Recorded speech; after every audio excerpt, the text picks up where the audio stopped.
Welcome to Off the Chain. It's a podcast with my two friends, Stefan and Jeremy. How are you guys doing? I'm well. Doing fantastic since our last recording. Yeah, things have really picked up since then. I've heard we have an answer to a previous question we had. We do. About the 18-hour bra. So, not but 5 episodes ago when we recorded the first episode, we talked about an 18-hour bra from Yahoo Questions, and a listener named Brianna says, an 18-hour bra is a bra that was made years ago that was supposed to be comfortable all day. It doesn't disintegrate after 18 hours, nor is it edible. Well, certainly not edible after 18 hours. Or after being invented for so long ago. I mean, technically everything's edible, so... Get out of here. We've already covered this in the last episode. Almost everything. I mean, like, you probably couldn't get a radioactive isotope down if it was super radioactive, or a lot of really, really dangerous animals, I imagine, are also not edible, but anyway.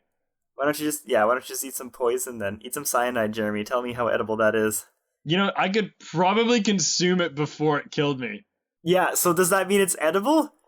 I mean, sure, yeah. You have a messed up version of edible. That's why you did so poorly in your chemistry, the central science introductory class. I'm Googling the definition of edible right now. Why do we need Google to tell us? This seems pretty, common knowledge. Fit to be eaten, often used to contrast with unpalatable or poisonous varieties. So by that logic, poisonous. If it is palatable... Poisonous. And can be eaten, it is edible. And not poisonous. Yeah. And that baby shampoo wasn't poisonous. Was it palatable? I mean, maybe questionably so, but arguably yes. Yeah, exactly. Exactly. Regardless. Where are we at? Where are we at? The 18-hour bra. Yeah. Which is not edible. It's not meant to be edible. It's not meant to be edible. Still might be edible. Jeremy, I challenge you to eat an 18-hour bra, please. For what? If you eat a habanero, I'll eat an 18-hour bra. I already ate an habanero. Do you know why? Because I was forced to. No, that was a different pepper. Oh, god damn it. I did it again. I equated the two in my mind. They're just both such a bad experience. You could argue that I also forced you to eat the habanero as well, though. Actually, yes, because that was a questionable bet. But you didn't know. In that case, you didn't know what the outcome was. So, I don't know. That one, I made my own bed and I had to lie in it. Anyway, how was your week, Troy? Alright, so this week, well, not this week, about 2 weeks ago, started exercising, but finally, as I promised when I would return back from Japan, just not right away. Go Troy. Been going on runs with my friend Jordan. How long was it after you returned from Japan that you started exercising? A time. I'm willing to bet more than one Monday. Well, wait, when did you get back? It didn't start on a Monday. We started... You started not even on the... Hot damn. That's like exactly the other end of the week. I started on a Thursday, the middle of the week, basically. So what are you doing for exercise then? Just running. So you started at the end of your week, essentially, of your workout week. Pretty much. Oh yeah, school. I'm taking some summer courses this year. I was originally waitlisted for them, but I got in now, so... Nice, Gary. Nice. That's pretty much my week. How about you, Stefan? Well, oh my gosh, since we did the recording with Chris as our guest on the cast. Nice, mate. Oh yeah, how did that go? That was... Very well done. That was pretty great. It was a ripper. It was a right ripper. Damn right, that mate. You learned some nice Aussie slang and how to use a proper Aussie accent. Yeah, mate, we gotta run him. Yeah, well, okay, so...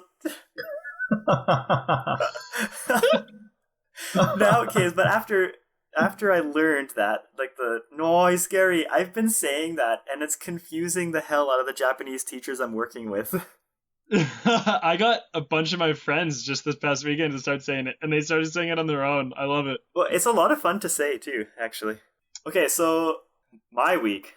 So I went to Japanese nationals for swimming. I mean, I didn't compete. Ah. I didn't compete at them. I just went to watch them. No, that's less interesting. They're pretty fast. They're pretty fast. Yeah, Japanese nationals are more competitive than Canadian nationals. I bet. They're probably a lot more strict and formal about it, too. Yeah, I was going to say the men there are pretty good. But anyways, I went to these, and I actually went to the prelims because the finals were sold out by the time I figured out how to work this Japanese machine to get the ticket. It was a little bit nerve-wracking, to be honest. Like, the first time I went, there was a lineup of people that formed behind me, and I'm just trying to figure out how to buy this ticket on this automated machine. And so I abandoned my mission because there were like 3 people behind me, and I didn't want to hold them up anymore. I had spent like 20 minutes or something on this thing, and why didn't you ask for help? Well, see, that's what I did. I asked for help, but I ended up doing it by myself anyway, which I was pretty proud of. Nice. So anyways, I was at prelims for Japanese national swimming, and there were no foreigners competing. They were all Japanese. Actually, I mean, there could have been some Chinese people because all the names were in kanji, so it could have been some Chinese people, but I'm pretty sure they were all Japanese. And just like the tea ceremony, Troy, like you noted that there not any movement in the tea ceremony seemed unplanned. Like the entire thing had like everything's very deliberate. Like, and yes, very deliberate. Well, Japanese nationals are the same way. So you know how I mean we did I volunteered at the Canadian national selection for Worlds, the Shanghai Worlds. And they just told us, you're going to be on camera, so don't cross your legs. Like, essentially, that's all they did. They're like, yeah, don't look bored, don't yawn, and that's it. But these guys, they had it down to a science. They knew exactly where to stand, how to step forward, and all the officials had to stand for the entire race. You weren't allowed to sit back down. That would suck for the 1500. Yeah, right? I mean, who knows? Maybe they were allowed to sit down for the 15, because I wasn't there for the 15. It's just like heats of 15s that you have to stand up for, like 3 hours later. Yeah. Although, to be honest, it did end pretty quickly. It was only like 2 hours. 2-hour session, I think. And I was hoping to get in there, to find a way in, because you know how at the Canadian pools, the Canadian nationals, if you're a swimmer and you know the pool, it's quite easy to get in. You know which door to enter. It's not that high of secure event. Well, here, I checked out all the entrances I could find, and they have legit security. People in uniforms who look pretty tough, and they're checking everybody's ID. Look pretty tough. And yeah, like tough enough that I wouldn't want to try just walking in there. And besides, I'm quite white, so there's no way I could pretend I was a swimmer, because there were no foreigners swimming in this thing. I do have to say, they just had World Trials here recently, and it was hard to get on deck. Not for me, but because I wore my Vikes jacket and whatever, and I just walked on. I also was sneaky about it. Like, I did know a way to get in that I didn't need to go by these people, but I did try going by them a couple times, and they just let me by. But they did have like reflective vests, and they were checking everybody's ID, so it wasn't easy to get on. But I ended up just going through the team change rooms, and then it was fine. Nice. Yeah, so I did that.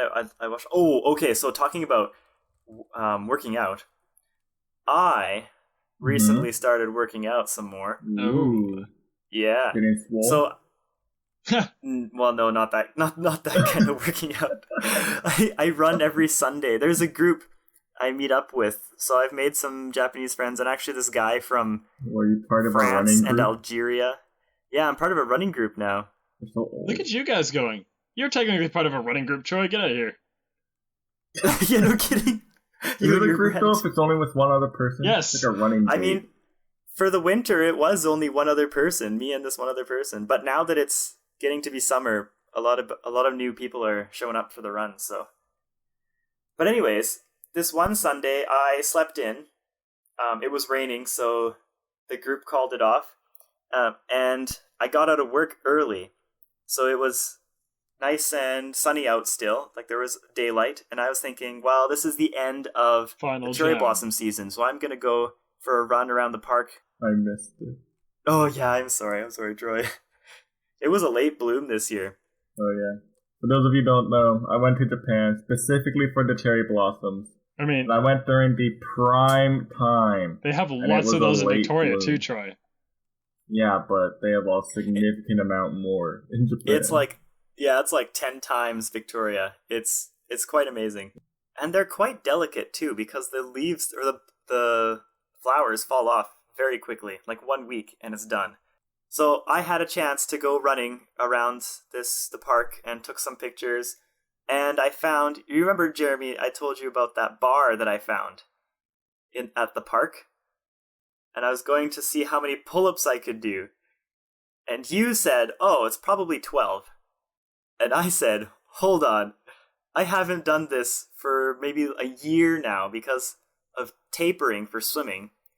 But I used to be able to do near 20 in a row, no problem. Like after of the wide practice, grip too. Pull-ups. Yeah, right? I could do like 2. You Even could do while more than swimming. 2. No, I remember you doing like 6. I don't know. You and Yegor. Even while swimming, I had like the worst upper body strength. Yeah, so I said, oh, it's been about a year since I've done it. And Jeremy, what did you say? Like, you were like, oh, I'm going to revise that to 6 then, or something like that. I can't remember at this point. I can't remember. I bet you did 12. That's my current guess. Is 12? Yeah. I did 13 and a half pull-ups. Woo, boy. Yeah. I got that. It was almost 14. I almost got my nose to the bar, but I didn't get my chin to the bar for 14. Yeah, and that was like 2 weeks ago. And my arms were so sore after that. I'm glad I only did 1 set. Walks up to the bar, 1 set, maxes out, walks away. Yeah, that's exactly what it was. And then I kept taking pictures. I'm so glad I stopped because, yeah, my arms were pretty sore.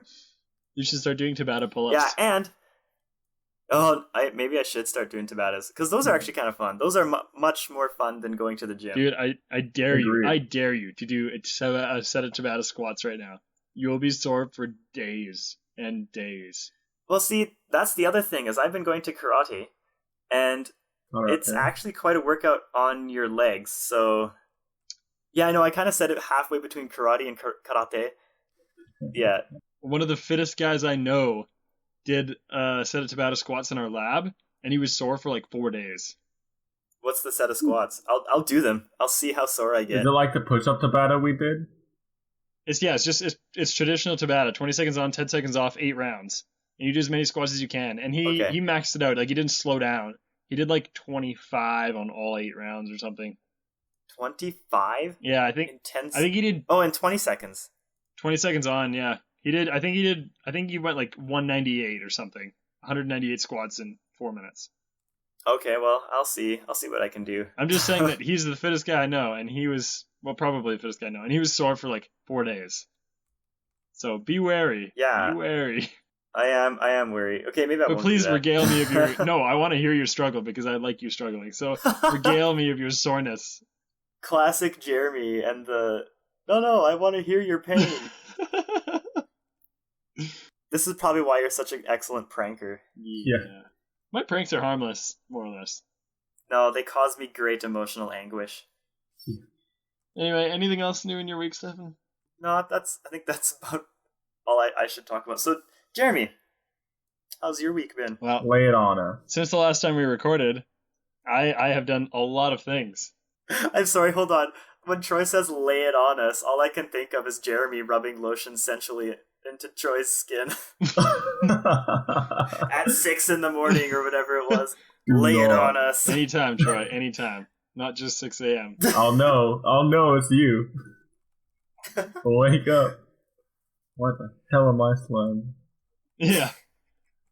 So since the last time we recorded, I graduated from kinesiology. Congratulations. Reluctantly finished chemistry. Chemistry 102 is my last final at Monday night at 7 o'clock. Nice, Gary. And then I went to University of Alberta, to do physiotherapy interview there, which was all right. How was that? I think I did all right, but I didn't really like the interview as much as I liked the one at UBC. In the way it reflected on the school, I think. It was just a little bit unorganized.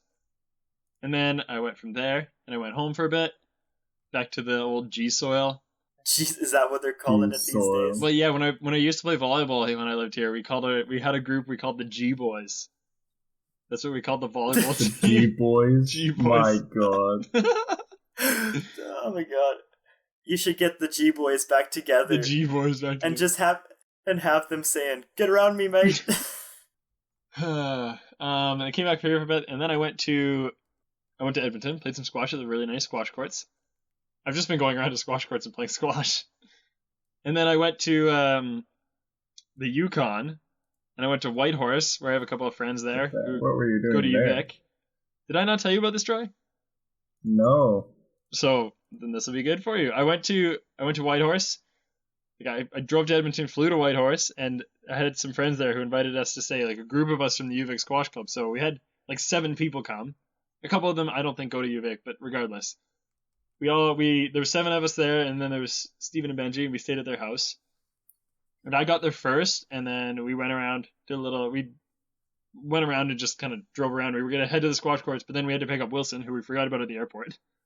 So I got in Thursday night, we picked up Wilson on Friday, or I got in Wednesday night, we picked up Wilson on Thursday, went and played some squash, went to a mountain, had some fun, everybody else comes in, we played a bunch of squash. But you went to a... Hold on, you went to a mountain and had some fun. What does that mean? Well, we took some golf balls and hit them off the mountain with a baseball bat. We tried a squash racket, didn't work. We tried a really old squash racket, which actually kind of sort of worked. Why, because it was stiff enough? Yeah, it was. It was really stiff. The new one it went nowhere. But the newer one. How stiff? Quite stiff. Very firm. And then we played some squash, and I know one guy from Whitehorse, Nigel. And after we played squash, Wilson, Benji, and I went and got some food. And we went to this place called Baked, and in walks Nigel, and he's like, "Jeremy?" And I was like, "Yeah." And he's like, "What are you doing here?" And I was like, "Holy shit, you ran into Nigel at a place called Baked?" Yes. Yeah. They had really good cookies. And ooh, what kind of cookies there, Jeremy? I was really debating between kind? the gingerbread one and the chocolate chip one. They were like nice and big and soft looking. Oh, I settled on the chocolate chip. Wilson got the peanut butter. We traded a little bit. It was good. I hope there was ghost pepper in one of those. There wasn't bok choy either. Thank you. That's another story we need to tell. The bok choy story. Yeah, we'll have to add that one. If we ever get Devin as a guest on this podcast, we'll throw that in. All right. She will be. We're gonna be discussing your pansyhood with her. Oh gosh, you might have to record when I'm in France. I saw Nigel. That was kind of weird. And then we went and picked everybody up, and we played some squash.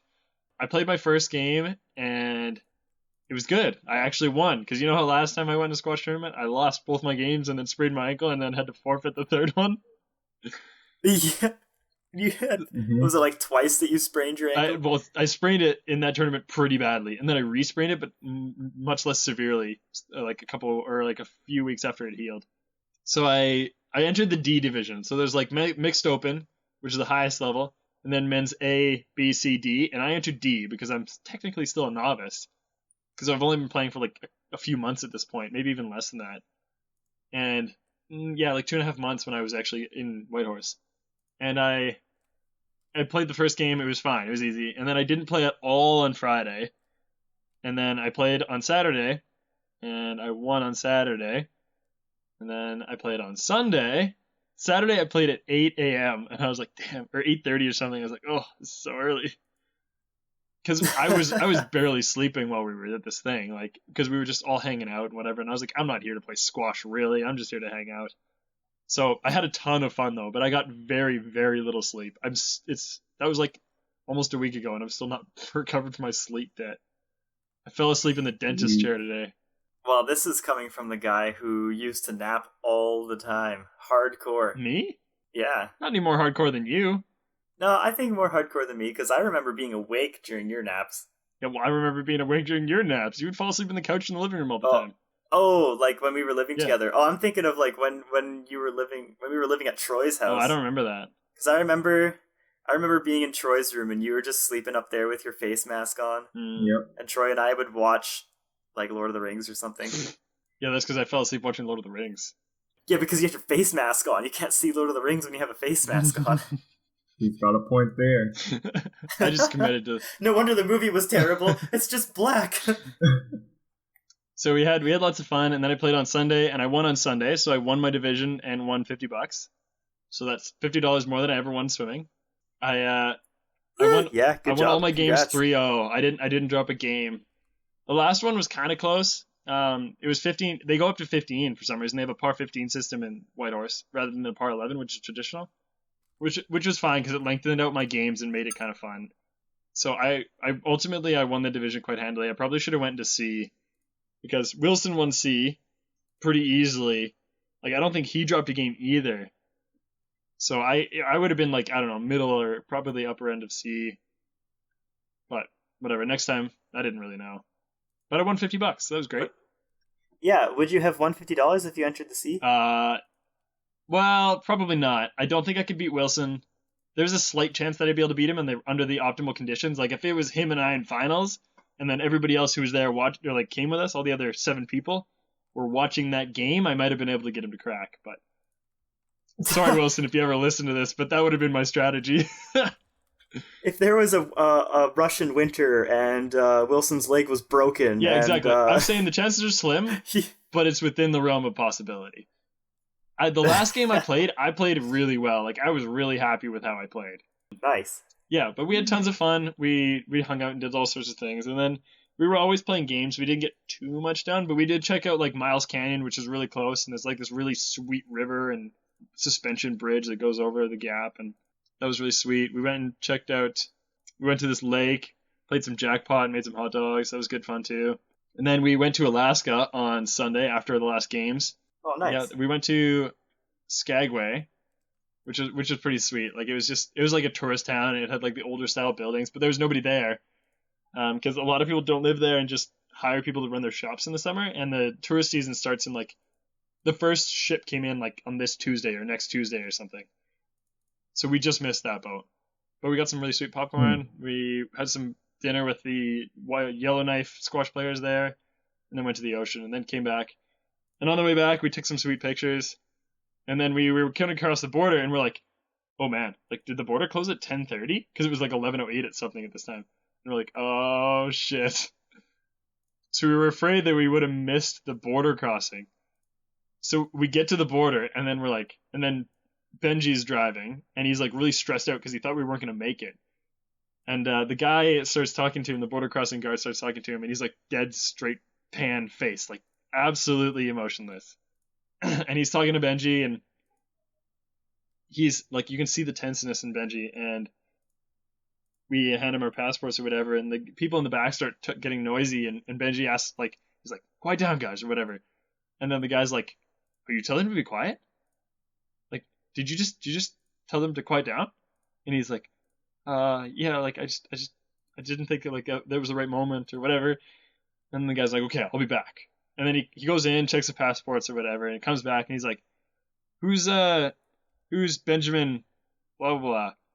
And he's like, that's me. And he's like, why are you in our system? And he's like, I don't recall doing anything.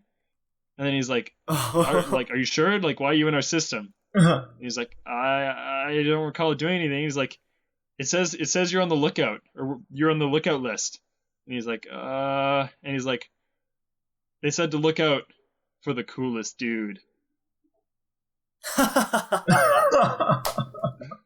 Did they really? That's exactly what the guy said. But he was like so serious that it was hard to tell if he was trying to be funny, and he just wasn't like very good at it.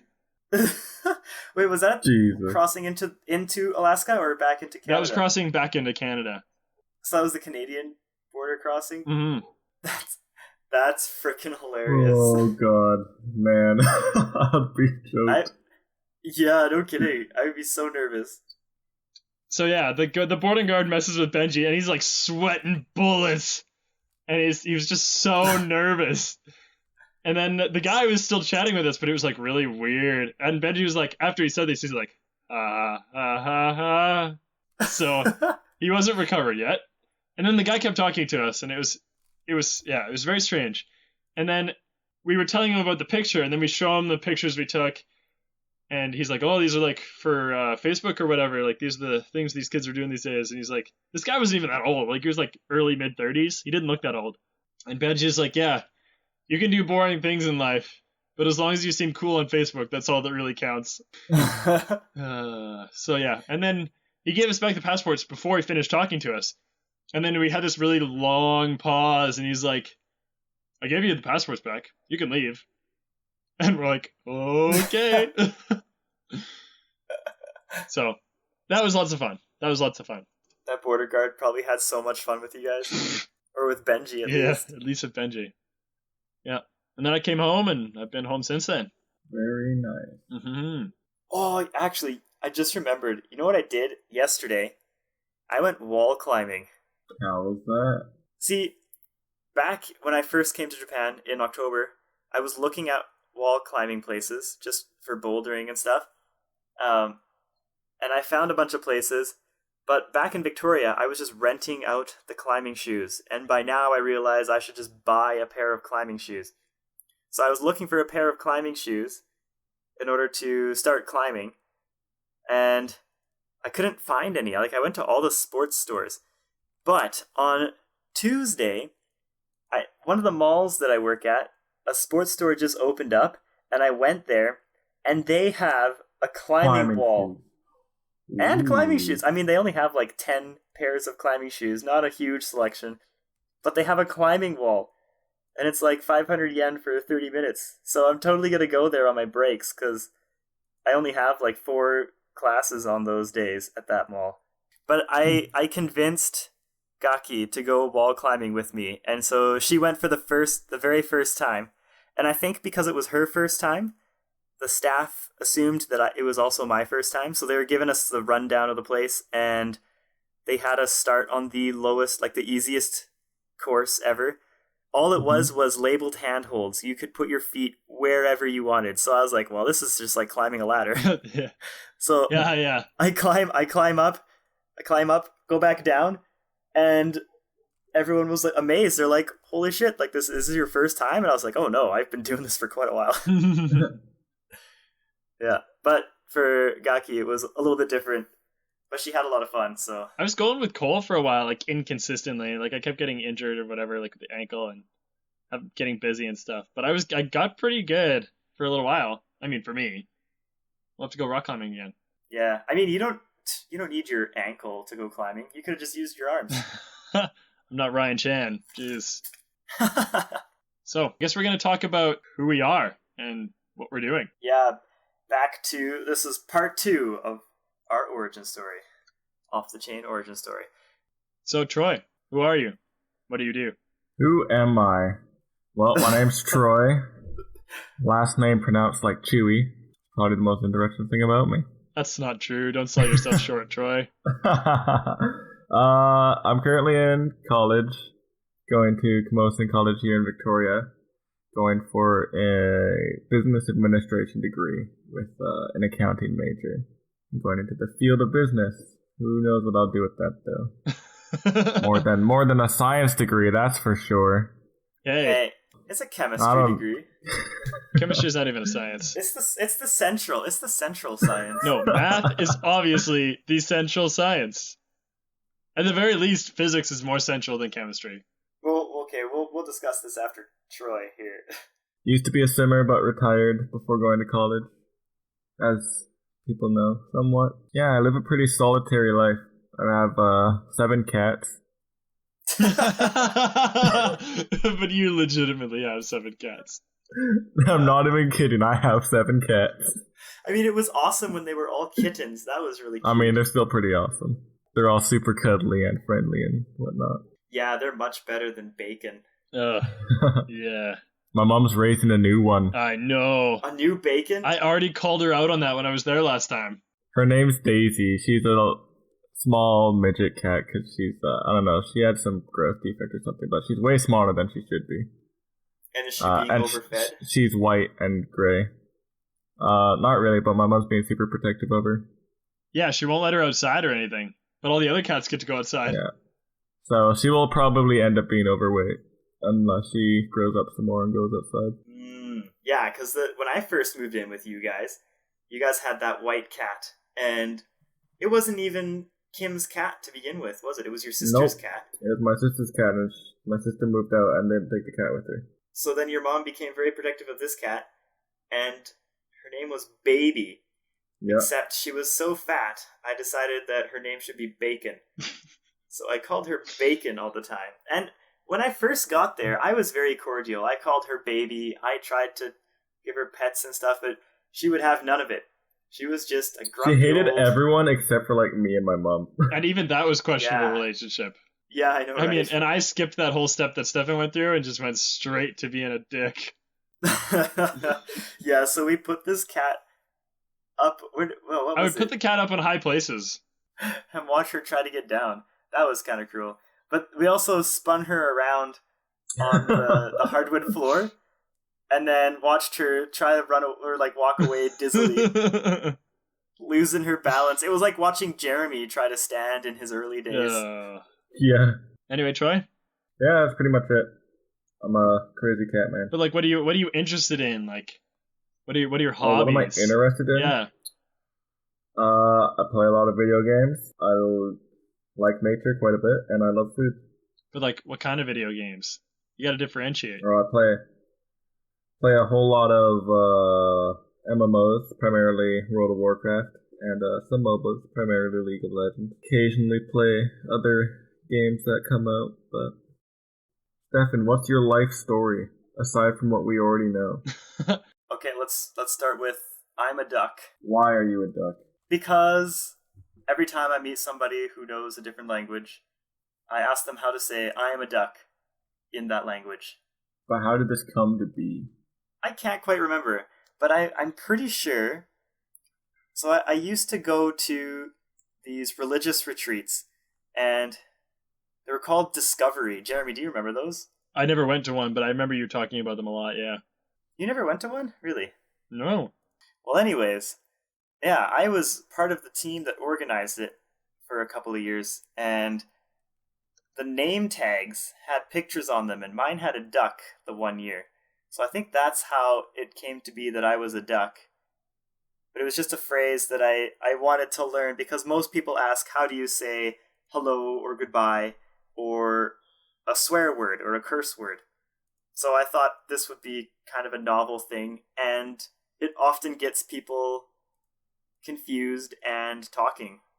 So it's a good icebreaker. So who are you? What do you do? What are your hobbies? The exact same things Troy's just talked about. Yeah, well, without getting too existential about this, like, who are you? I know it's a questionable way to phrase it at this point in, I guess, our lives, or cultural, I guess. Yeah. Point. I'm a very lucky person. Very, very lucky. I'm lucky to have been born in Canada. I'm lucky that my trip, my experience in Japan has been overall positive so far. More than overall positive, I would say. I would argue the same. But, I mean, you gotta tell us, like, how did you get there? Yeah, so I got a degree in chemistry. Didn't I already tell you about this, though? Hey, now, Central Science. Yeah, but I don't know what kind of a job I want with this degree in chemistry. So I'm still questioning whether or not it was worth it to get this degree or not, because where I've ended up now, I don't even need the degree in chemistry. But then again, looking back on my life, how would I have known the future? So I think overall it was probably worth it to get a degree. Can you do anything with a chemistry degree at all? Yes. Well, I guess you could become a teacher. Yeah, but see, I refuse to become a teacher, and yet I'm teaching English in Japan. Yep. But that's only because I already made that comparison, or that connection a while ago. This is another reason why I'm lucky, though, is because English is my first language, so it's easy to become an English teacher especially in the Asian countries. Yeah, so I'm in Japan because I don't know what I want to do, but I like to travel. And not only that, but I like to become a part of the experience. I like to participate in the culture and not just visit it for 2 weeks and then leave. So that's why I wanted to work in a foreign country. And English is like my native language. So essentially, I speak it with 100% fluency, so it's fairly easy. Like I'm not gonna get this wrong or anything. Not like chemistry where I could potentially teach something wrong. I'm pretty sure in the last episode you said funnest, but whatever. Yeah. I blame that on being in Japan for this long. Or maybe I'll blame it on my French education. So Stefan, what are your hobbies? What do you like to do? I love to read. I love to watch interesting TV shows. Ones with character development, I find. I like it when there's a good character development. God, you're gonna love Avatar. I like a good story-driven story. Whether it be in a book or in a movie. And lately I've been listening to a lot of political podcasts.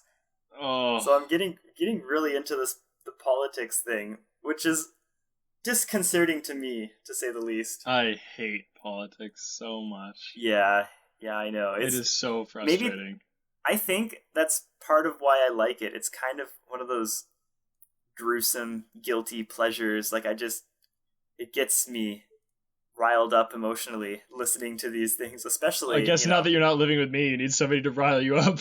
How would you really want to be riled up? That's why our relationship works so well, I think.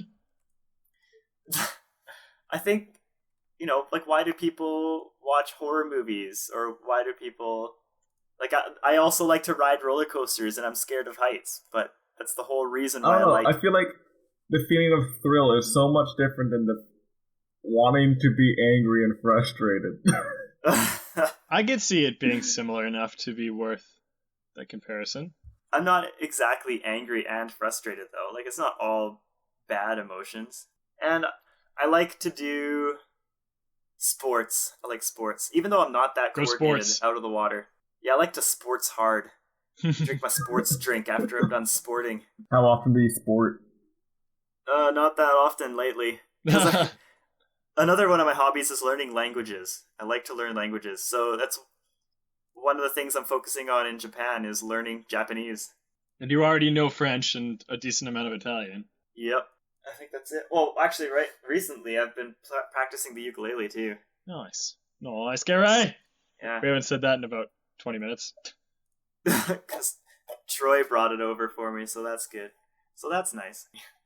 Oh, and I like to bake. So I was baking muffins last time, and I baked bread.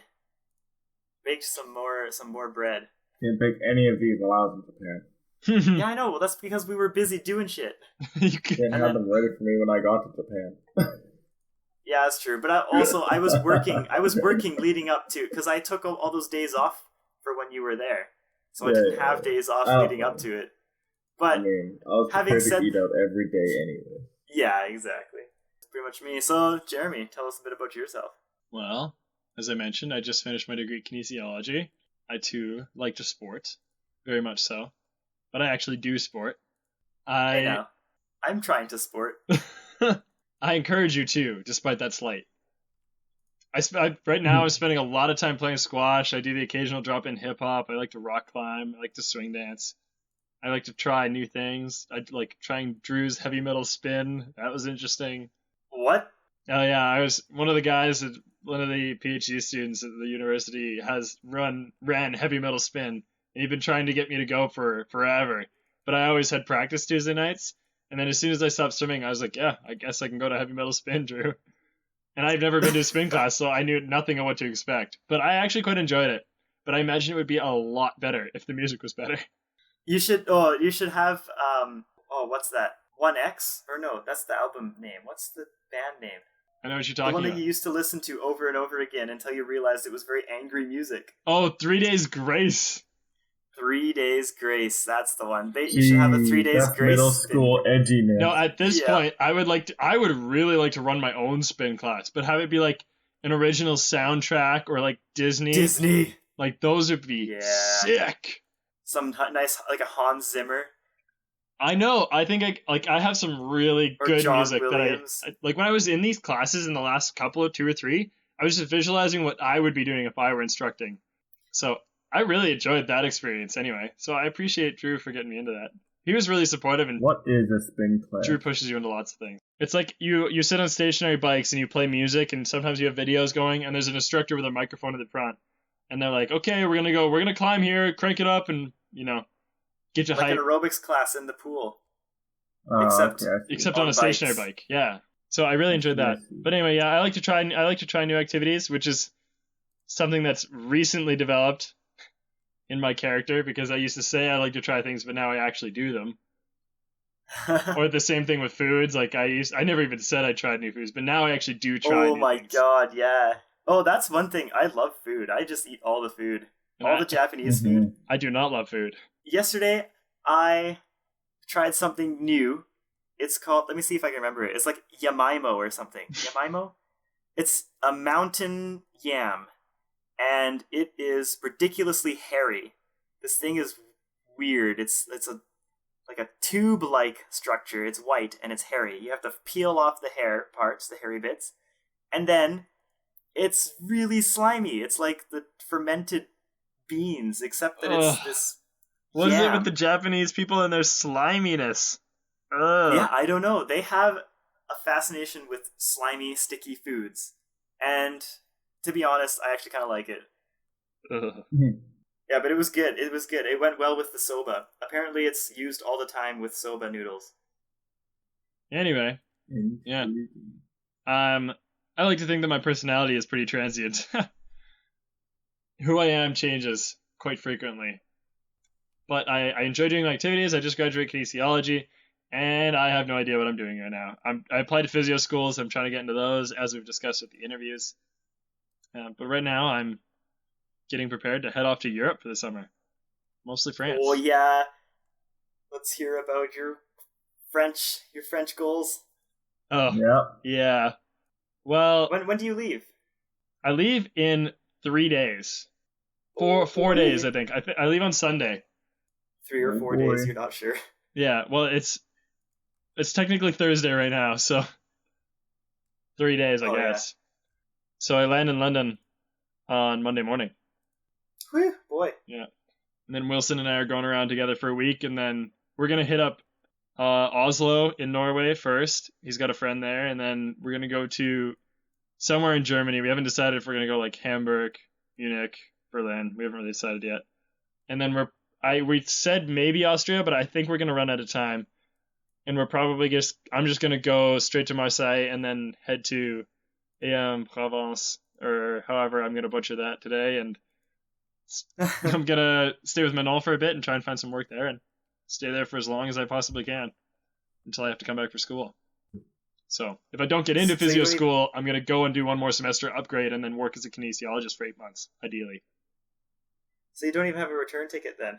No, I do not. Well, how does this visa thing work? If I stay in the Schengen area for less than 90 days, I can work. Oh, wow. So once I hit 90 days, I just have to leave France, etc., and go back to like. Or get a. Yeah, but that's too late. Visa? It's too late for that now, because you have to. Okay. They recently changed the requirements, and you have to show up to the consulate in person. They changed them like a month on March 30th or something. So like I just missed that boat of being able to send them in, which is a bummer. But I resolved that that's fine, and just after 90 days I can go to London if I have any extra time. Otherwise I can just go home. Sounds like it's going to be fun. So how are you going to get around? Well, from London to Oslo, which is just about a 2-hour flight, it's a $22 Canadian flight ticket. Oh my god. I know. Jesus Christ. Like, I don't know That what would be like $800 in Canada. Well, it'd probably be like 400, but yeah, 300 or 400. But I don't know what the airline is like. It's got to be absolutely minimal. But regardless, $22 for a 2-hour flight. Yeah, you're probably just going to all be packed in there, standing up like sardines. $22, man. I would stand for 2 hours. Anyway, yeah. And then Wilson has a friend there, so I think we're gonna stay with him and save some money there. And then I'm staying with Monal, so I can save a little money there too. That's good. I'm pretty excited. And then you'll practice your French accent so you won't have to butcher. You know what I was thinking? names. I'm gonna go to France and pretend to be Australian and see how long I can get it going for. And I'm also going to try and convince them that they say doggo and pupper legitimately in Australia. Jesus. It's a cute doggo, that mate. Oh, what a papa. And the shrimp on the bobby? Yeah, but then I can talk about how they actually called them prawns and it was a Crocodile Dundee thing. I'm really just going to take on the persona of Chris and pretend to be Chris, but in France. I see, but my accent's not that good. Christ. But it would be better there because they would have less of, like, a lower standard. I think. You hope. I wish you the best of luck. Yeah, watch you get prankster. called out. Like, the first person you talk to is actually from Australia. Really. Dumb. Yeah. Well, anyway, besides that, what are my hobbies? Those activities I do? I would say my biggest hobby is skill development. Yeah. Mm-hmm. I would agree with that assessment. I just like to improve in a bunch of random things. Like French, or typing, or beatboxing, or... Are you still improving your typing? Yeah. Or, yeah, my typing is not where I want it to be. Or even something that I haven't been working on very much lately is like calligraphy. I have a list on my computer of all the things I want to get good at. Or cooking's on here, singing's on here, and then writing that book. Actually, writing the book.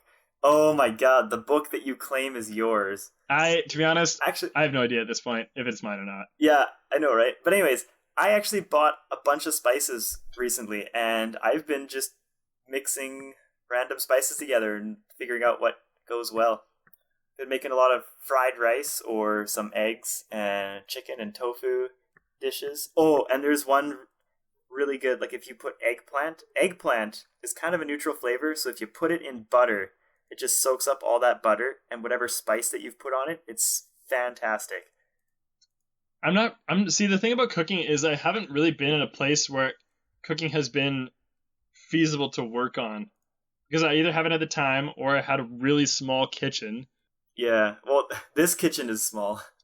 Yeah, but I had a small kitchen, but I shared it with 4 other people small. at the last house I was at. So seldom was there enough room for me to actually utilize the space. Oh, you just have to cook at the right time. Yeah, but we Either all bake during... Chris, Brandon, and I all had the exact same schedule. So that was... Oh, that's true, yeah. Well, for me, I just wait until 11 o'clock and then make my dinner then. So I actually have a question for you guys, I think. So what would you say, because we don't have any questions from our listeners this week, I was going to ask you one.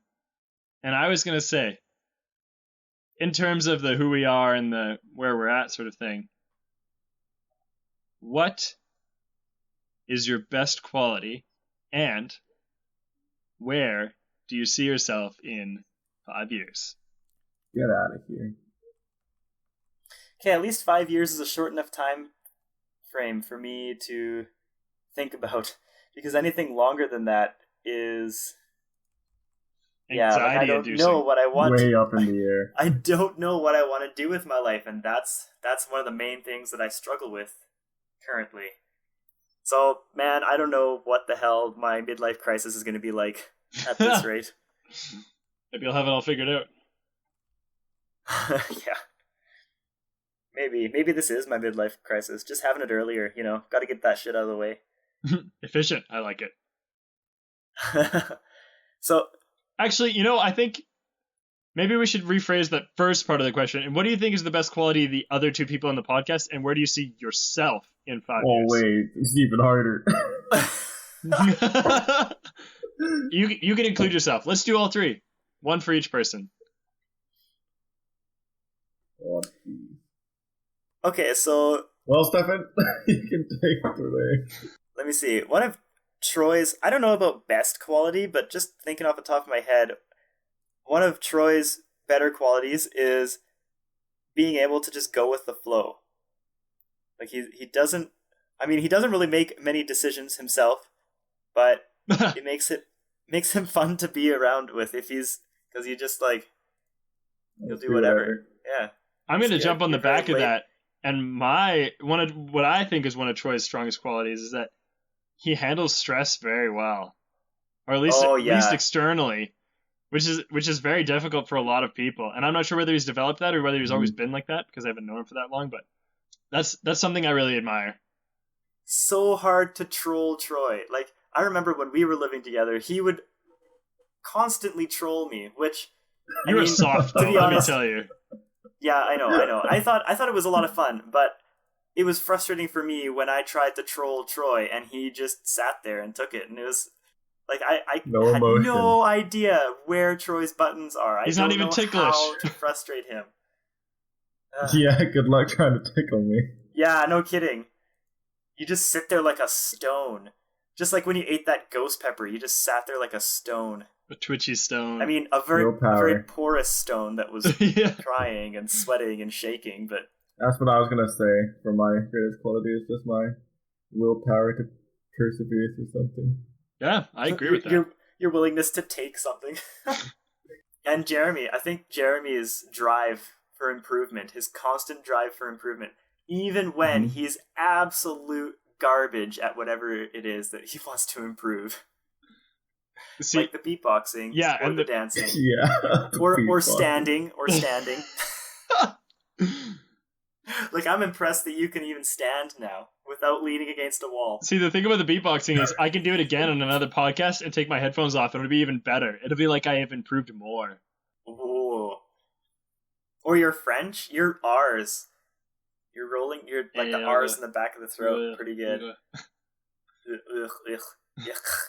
Better than Livien Rose. Or, damn, that was actually too good. Livien Rose. Damn, I can't do it. It was like hose. Yeah, Livien Rose. I can't do it anymore. I can't even remember how bad you were at it anymore. It was like all phlegm, and I said it like hose. Livien Rose. I can't do it. Livien Rose. Damn near. Yeah. Yeah, and okay, so where I see myself in 5 years. So, I don't know if we've said this on the cast yet, but I had an idea where I stay here until 2020 to go to the Tokyo Olympics. I think that would be quite ideal. And I also want to finish off this part of my life where I'm teaching English abroad. I want to go to Italy and teach English, because I did take Italian for those 4 years at university, or 5 years. And I have been to Italy before, and it was a great experience. So I want to experience that again. And I just want to participate in that culture as well. But, having said that, it's changed a little bit now that I have a Japanese girlfriend. Because she wants to go to Canada, but some sort of, like, the working visa laws are that once you're past 30, you can't get a working visa in Canada or something like that. So we would have to do that earlier. So I'm thinking that I might actually be in Canada in the next 2 or 3 years. I was supposed to get my wisdom teeth out. So if you want to be here for that. So that's where I see myself. Obviously, I mean, I still see myself in a relationship with Gaki. Who I still haven't talked to. Lol. I have prank ideas. All that will really be said was she'll probably just say, I'm Japanese. Hello. Because I can see it too. That's what she said when she first met my parents, was, hello, I'm Japanese. And then that was it. Oh my god. It's freaking hilarious. And I talked to her about it afterwards, and she was like, yeah, I was just making a joke. And I was like, really? That's exactly... Oh my god, that's pretty much what I tried to get Devin to do when she met Tyler for the first time. Ugh. Hello, I forget what she said to me first time I met her. I think it was something similar, wasn't it? Damn, she sounds amazing. All I remember is that she saw me before you saw me. Yes, because when we were going to the terminal, like in the train station, you were waiting at that clock tower. So I led her there, and then I was looking around. I have no idea where you are. And she's like, is it that guy over there? And points to like the only white guy in the station. And I'm like, oh yeah, that's Troy. I don't know why you spotted him before me, especially because she's shorter than me. And I can see... she's never seen me before. Yeah, I know. And you're also half Asian, like you're not super white. That's super. Like, Yeah, I would that's stick true. out like a sore thumb. Holy crap. Oh, because you're even taller, too. And way whiter. You're blonde. Alright, so what are your guys' answers? Well, I already said what I thought for Troy. I think Stefan's strongest quality is that he cares. Like, he's a very caring individual. Mm-hmm. And if he cares about something, he is willing to do anything for it. Everything that you put yourself to, you try very hard at it. And you always seem happy. Like, you're always so joyous to be around. I seem happy. I don't know if you're actually happy or anything, but you're very happy and you're very... I mean, I would say not even always. From my experience. Not always, but... Yeah, no, like, I'm definitely a happy person, but one of my when biggest we're going fears... out and doing stuff. Yeah. One of my biggest fears is that I'm wasting my life and that I'm not doing anything worthwhile. And so any time that I remind myself of that, I become not so happy. Reasonably so. But I think I'm very good at appreciating what I have. And so that makes me happy. Well, I would say you're a superb friend. I would say that would be an excellent quality of yours as well. Mm-hmm.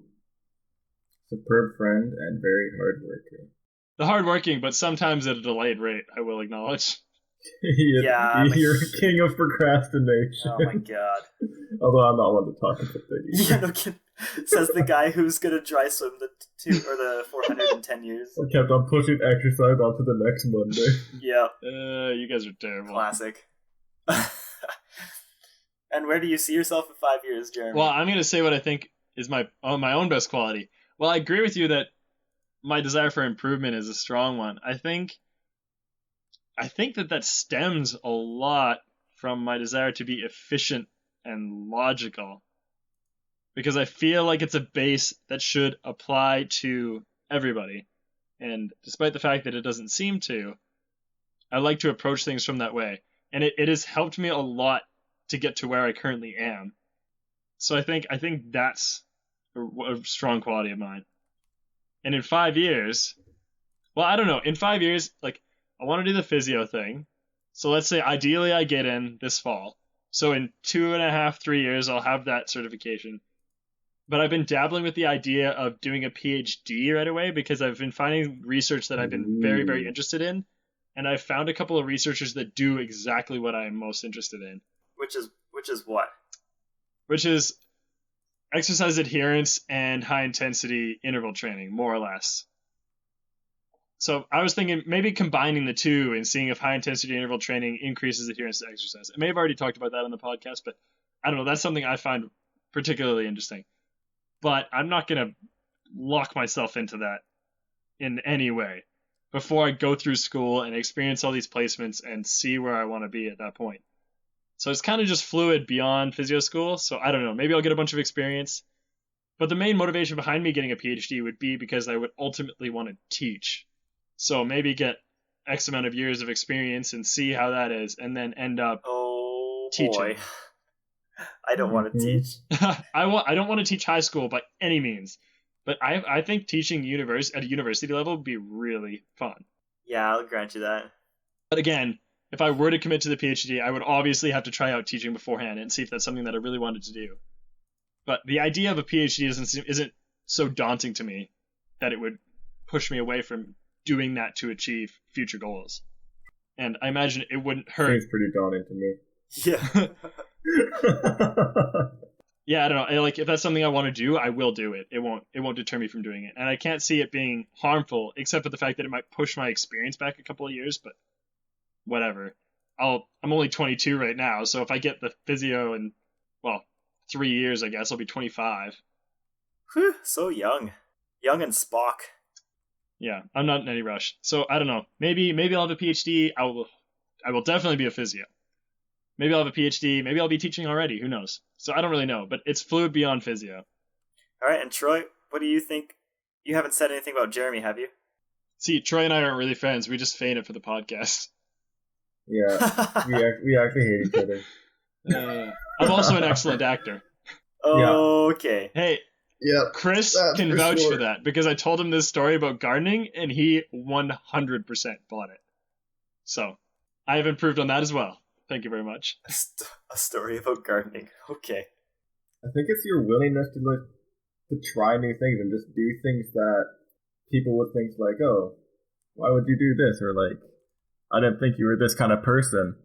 You don't do things in like, honestly, like a set like genre, like, or category. Like you do a variety of different things. Be like hip hop or ballet or ballet. Have you done ballet yet? No, I don't think I'm going to do ballet because of the things it does to your feet and the stretching that they do. But like you just do things that wouldn't like go on like the same spectrum of like, oh, you do this, therefore you'd probably also like enjoy this kind of thing. And where do you see yourself in 5 years? Where will I be years? in 5 years? Well, I'll hopefully be a CPA in 5 years. In around 3 years, I got about 3 years left in my degree, just because I'm taking it slower than intended. Usually you take 5 courses a semester, but I'm only taking 4 a semester, and then I also have to find 2 co-ops to do during my degree. And then once I get my degree, I have to go through all the CPA examinations, which is a whole bunch more studying and tests, and then finally get titled. And so, explain a bit about what CPA is. CPA is Chartered Professional Accounting. It's basically to work in any big firm or like work for the government or anything like that, you need to get your CPA, which is like getting your doctors or whatever, but for accounting. Sounds like the perfect office job for you. You'll need to get a standing desk. What are those walking desks? They're quite expensive. Get like a treadmill desk, the treadmill desk or whatever. Yeah, if you could, I would get one of those. I saw this image of a water pool desk. Nice. You just float in the water, but you have a desk to the side as well. Yeah, that's about within 5 years-ish. So if you have any questions about, questions for us or any clarifications of, who we are, or even if you have questions about what to do with your life, seeing as how, obviously, we have such great plans for the next 5 years, we could definitely help you. We know exactly what we're doing. All of us said, we're not really sure, but... But if you have any questions about the future, we'd be glad to help. So email us at offthechainpod@gmail.com. Troy, you gotta sign us off. We're off the chain. Oh, yeah!